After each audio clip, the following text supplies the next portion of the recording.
এবার আসুন একটা রাস্তা মহিলাদের, ফাতেমার সাথে জান্নাতি হওয়ার পথ দেখাইয়া দিয়ে গেলাম। 2 নাম্বার রাস্তা পুরুষের। মুসা আলাইহিস সালাম ডাকে আল্লাহ, আল্লাহর সাথে বেশি কথা কইতেন নবী রাসূলের মধ্যে মুসা নবী, এইজন্য তার নামের লকব কালিমুল্লাহ। আল্লাহ কি কথা কইতাম, কও আমার যদি বেহেশত দাও, সাথের বেহেশতিকে কষাই বেড়া বুঝবে, এটা কথা কইলা। আমার সাথে একজন নবী রাসূল দাও, কই জানতে চাইছস, কইছি এর বাইরের কথা কইছ না। আচ্ছা দেখতাম তার একটু দুনিয়াতে আছে, কো আছে, বাজারে যাও, গুস্ত ব্যস্ত আছে, গিয়া ডাকতেছে, ভাই আপনি মুখ নাম? হ্যাঁ আমি মুসা নবী, আপনার বাড়ির মেহমান। আচ্ছা খুশি হইলাম।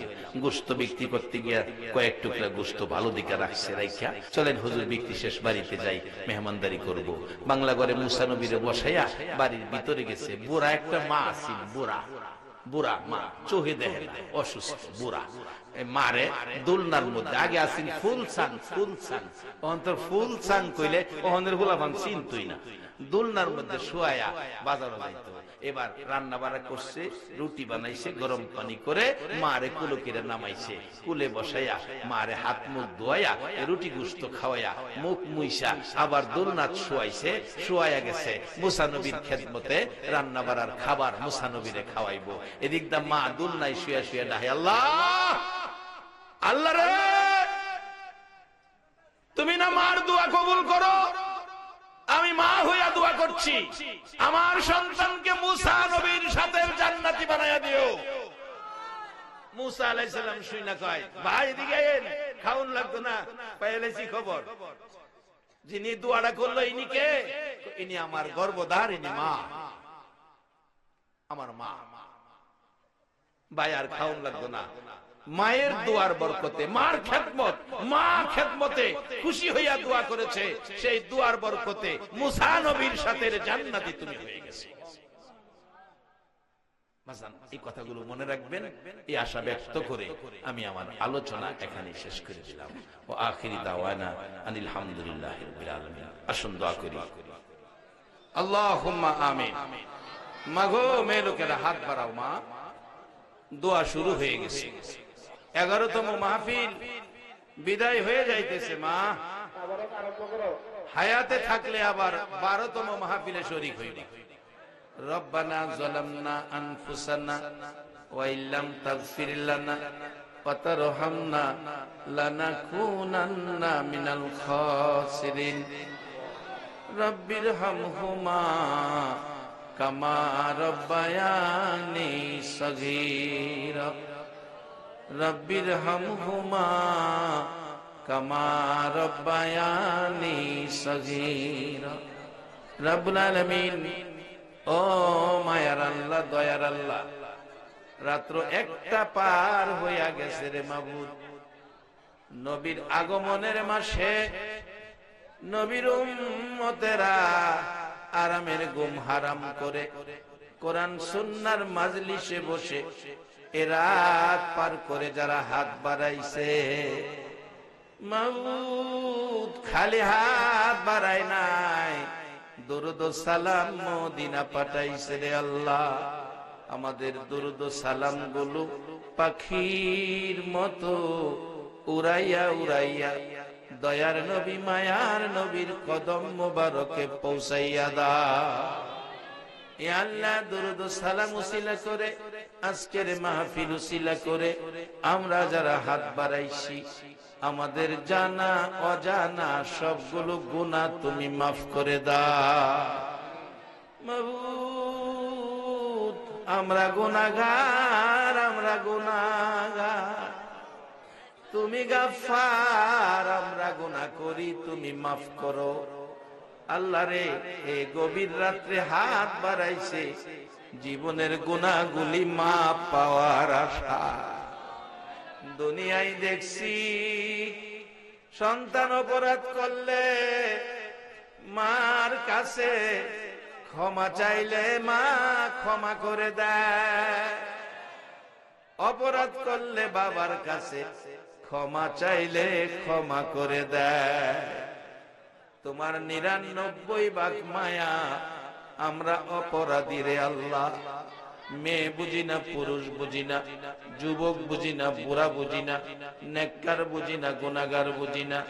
আমরা যারা হাত বাড়াইছি আমাদের জানা অজানা সবগুলো গুনাহ তুমি মাফ করে দাও। আর একটা দরখাস্ত করি, তুমি রাগ হইও না। তুমি যদি রাগ হও, আমরার মনের দুঃখ কার কাছে বলবো? হাজার হাজার মানুষ হাত বাড়াইছে, পর্দার আড়ালে আমার কলিজার টুকরা মা বোনেরা হাত বাড়াইছে। আমি জানি না রে মাবুদ, আমাদের মধ্যে কার জানি মা নাই। মা, মাগো মা, তোমার কলিজার টুকরা সন্তানেরা মাহফিলে হাত বাড়াইয়া বইয়া রইছে। মা, এই সন্তানগুলো রাইখা তুমি কই গেলা গো মা?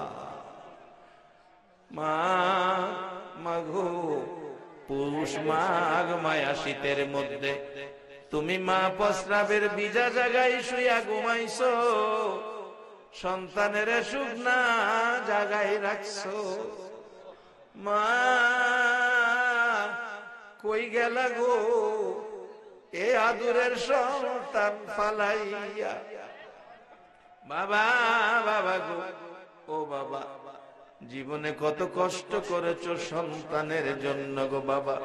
মাথার গাম পায়ে পড়ছে, বাবা রাইতের দিন বানাইছে, বাবা সন্তানের বাবা মুখের খাবার জোগাইছে। এই বাবা হারা মা হারা আজকের মোনাজাতে কে জানি হাত বাড়াইছে রে আল্লাহ। মা বাবা অনেক সময় সন্তানের অপরাধে রাগ হয়। মা বাবা রাগ হয়ে গেছে, ছেলেরে বাড়ির জায়গা দিবে না। ছেলেটা মা বাবার ভয়ে সারাটা দিন বাড়িতে আইলো না। একদিন পার হয়ে গেল, বাড়িতে আইছে না, নানার বাড়ির যাইয়া রইছে। 2 দিন পার হয়ে গেছে, খালার বাড়িতে গেছে। 3 দিন যেদিন পার হইয়া রাত্র 12টা বাইজা গেছে, ফুফুর বাড়িতে গেছে। রাত্রে ছেলেটা ঘুমায় না, শুধু কাঁদতেছে। ফুফু জিগায়, বাইফুত কাঁদতেছস কেন, কি তোর সমস্যা? ফুফু, মা বাবা রাগ হইছে, বাইতে বাইরে আই পড়ছি। বাবা যদি আইসা খবর পায় এখানে আসি, আমারে তো মাইরা লাইব।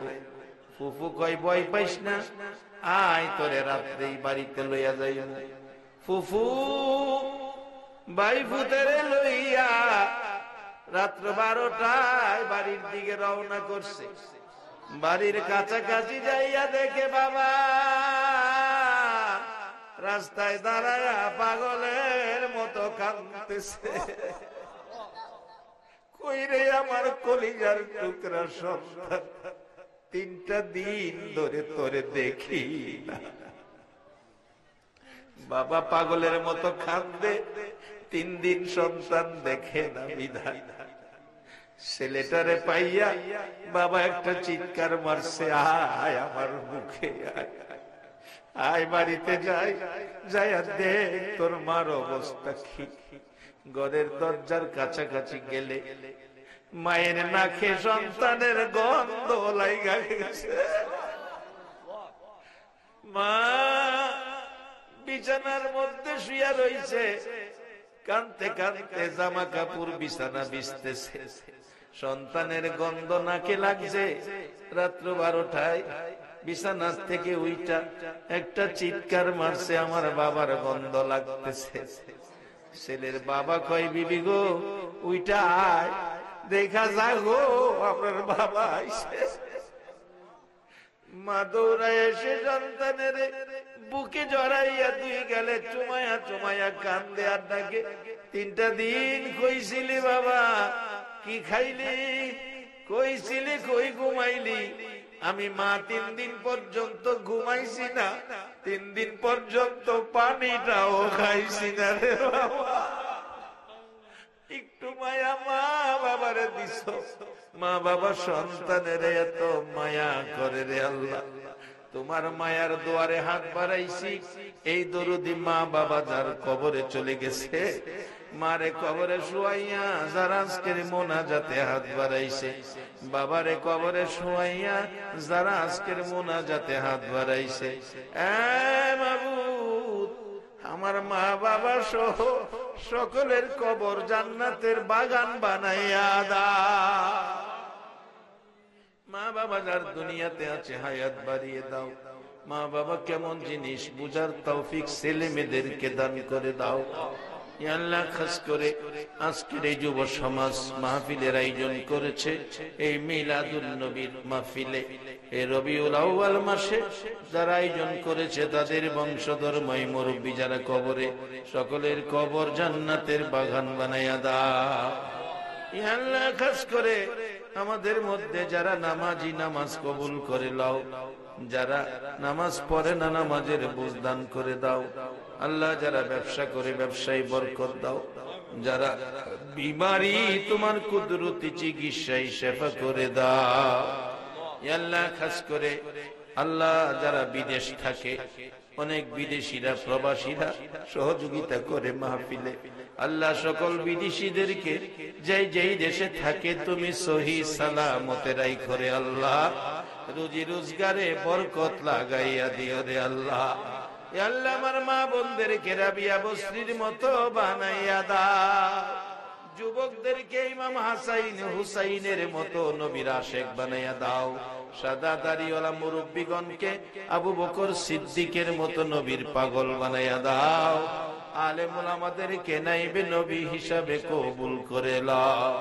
ইয়া আল্লাহ, আজকে আমার সঙ্গী মেহমান আমার দয়ার মামা জান এসেছে, আল্লাহ মামা জানের আব্বা আম্মা দুনিয়ায় নাই, ভাইদের মধ্যে দরদি অনেক ভাই কবরে চলে গেছে, আল্লাহ ওনাদেরকে সহ ওনার বংশধর যারা কবরে সবাইকে তুমি মাফ করে দাও। আল্লাহ, আমরা যারা দুনিয়াতে আছি আমাদের সকলকে নেক হায়াত বাড়াইয়া দাও। আল্লাহ, যা আলোচনা হয়েছে আমাকে সহ সকলকে আমল করার তৌফিক দাও। এই মাহফিল 11 বছর পার হয়ে যায়, কিয়ামত পর্যন্ত মাহফিলটা কায়েম রাখো রে আল্লাহ। মাহফিলে যারা আসছে আসবে, সাহায্য সহযোগিতা করেছে করবে, ইয়া আল্লাহ সকলকে তুমি একটা রাত্রে আমার মদিনার নবী মায়ার নবীরে ঘুমের ঘরে স্বপ্নে দেখাইয়া দাও, নবীজিরে স্বপ্নে দেখাইয়া আমাদের কলিজা ঠান্ডা করে দাও। আল্লাহ, আজকের এই কমিটির যুবকগুলো আমার কলিজার টুকরাগুলো তোমার কুদরতি রহমতের হাতে আমানত করে গেলাম রে আল্লাহ। যে যে লাইনে আছে সকলকে শান্তিতে রাখো রে আল্লাহ, আপদ বিপদ আযাব গজব হইতে বাঁচাইয়া রহমত বরকত শান্তি দ্বারা ভরপুর করে দাও রে আল্লাহ। মাহফিল শেষে যারা যেখানে যাবে সহি সালামতে মান সম্মান ইজ্জতে জায়গায় জায়গায় পৌঁছাইয়া দিও রে আল্লাহ। ইয়া আল্লাহ, মাননীয় প্রধান অতিথি ইয়া আল্লাহ জনাব নজরুল ইসলাম বাবু সাহেব সহ চেয়ারম্যান সাহেব সহ এলাকার গণ্যমান্য ব্যক্তি দূর দূরান্ত থেকে যারা আসছে, আমার ভাই হাজী মঞ্জুর আলী সাহেব সহ আল্লাহ এই কমিটির সকল উপস্থিত সকল মা বোন সহ সবাইরে তুমি নেক হায়াত ঈমান আমল হায়াতের মধ্যে বরকত দান করে দাও। ওয়াসাল্লাল্লাহু তাআলা আলা খায়রি খালকিহি মুহাম্মাদি ওয়া আলা আলিহি ওয়া আসহাবিহি আজমাইন বিহাক্কি লা ইলাহা ইল্লাল্লাহু মুহাম্মাদুর রাসূলুল্লাহ। ভিডিওটি ভালো লাগলে লাইক, কমেন্ট ও শেয়ার করতে ভুলবেন না। আজকের মতো এখানেই বিদায় নিচ্ছি। খোদা হাফেজ।